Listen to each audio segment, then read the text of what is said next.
Bom, nesse artigo a gente buscou olhar para a história do jornalismo científico por meio da história das associações profissionais de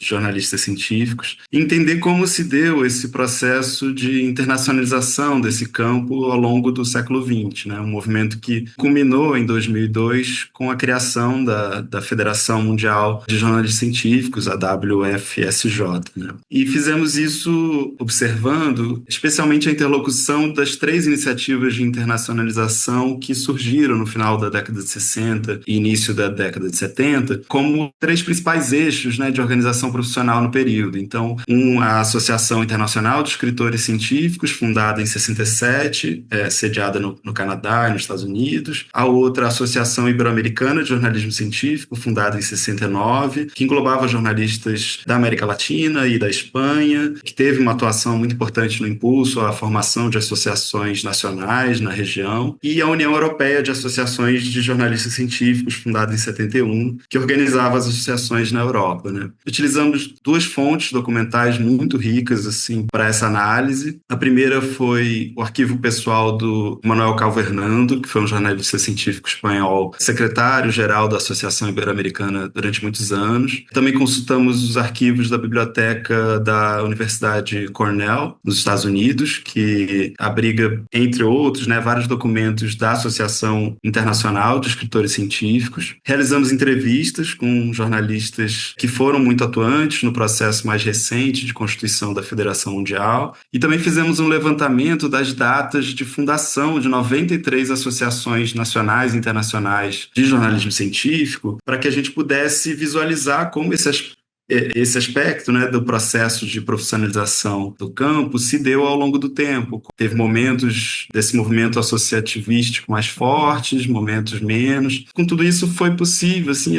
a gente perceber alguns pontos muito interessantes. Assim,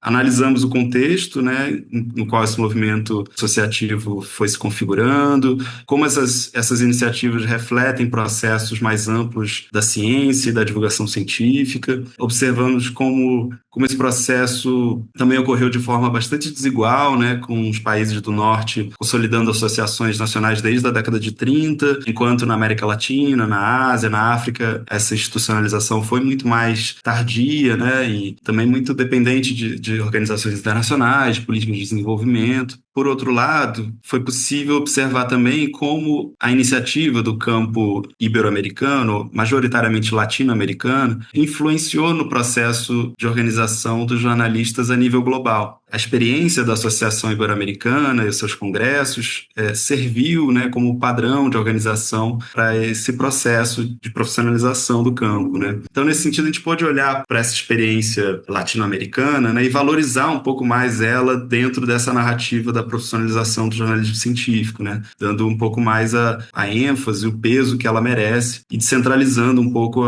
essa narrativa das experiências só da Europa, só da América do Norte, né? Observamos também as décadas de 80 e 90, a ascensão da internet, as críticas aos modelos clássicos de divulgação, as novas redes internacionais surgindo, né, como a rede PCST, que foi muito importante, ainda é para a divulgação científica, e como nesse contexto, né, diferentes atores dessas associações internacionais foram se encontrando, né, nos eventos de divulgação científica e estabelecendo laços, né, que desembocariam nos congressos mundiais e na constituição da Federação Mundial a partir dos anos 2000. E por último, a gente observou também como a ideia de que era necessário diminuir a distância que separava jornalistas dos países ditos desenvolvidos e dos países subdesenvolvidos ou em desenvolvimento, como esse discurso foi importante no convencimento, né, dos jornalistas de grandes veículos dos principais países do norte, né, que em princípio não viam sentido na criação de uma entidade que pudesse conectar jornalistas de diferentes realidades. Então a gente observou como esse discurso aparece nas entrevistas, nos documentos. Então esse é um artigo que a gente espera que interesse a comunidade da divulgação científica, porque nele a gente tenta avançar um pouco mais no entendimento de como se deu o processo de internacionalização do campo e os desafios, né, que foram colocados e seguem colocados para que essa rede global seja de fato mais representativa, mais diversa, mais conectada e de fato mais atuante nas especificidades de cada região.